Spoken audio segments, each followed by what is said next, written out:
नमस्ते। कैसे हो आप लोग। आज मैं भारत की एक ऐसे विशिष्ट महिला की कहानी सुनाऊंगा जो जन्म से तो विदेशी थे, लेकिन कर्म और धर्म से भारतीय सनातनी रहे हैं। उनका योगदान भारत और भारतीय सेना के लिए अनमोल है।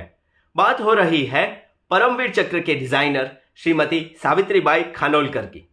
आप सोच रहे होंगे कि नाम तो भारतीय लग रहा है, तो फिर विदेशी कैसे।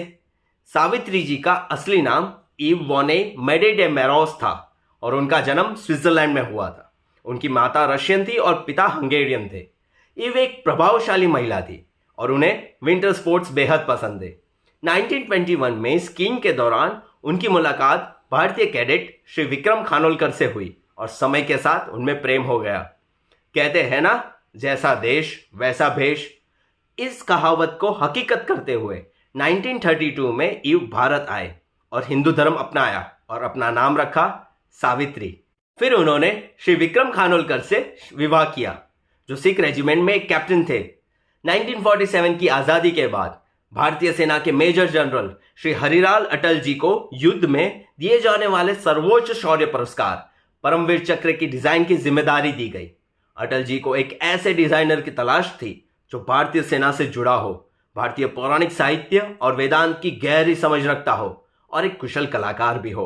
और ये सब गुण उन्हें सावित्री जी में दिखे। आप सोच रहे होंगे सावित्री जी में ये सारे गुण कैसे आए। सावित्री जी को भारत से गहरा लगाव था और वे एक भारतीय आर्मी ऑफिसर की पत्नी के रूप में रहती थी। उन्होंने पटना विश्वविद्यालय से हिंदी और संस्कृत की पढ़ाई की। भारतीय संगीत और कथकली में उनका काफी अध्ययन था। एक कुशल चित्रकार होने के नाते उनकी कला में भारतीय दर्शन और वेदांत की झलक मिलती थी।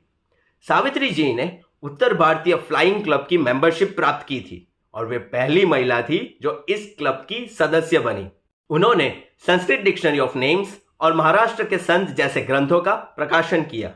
संस्कृत, हिंदी और मराठी भाषाओं पर उनकी पकड़ मजबूत थी। जब उन्हें भारतीय सेना से सर्वोच्च शौर्य पुरस्कार परमवीर चक्र बनाने का अवसर मिला तो वे अत्यंत प्रसन्न हुई।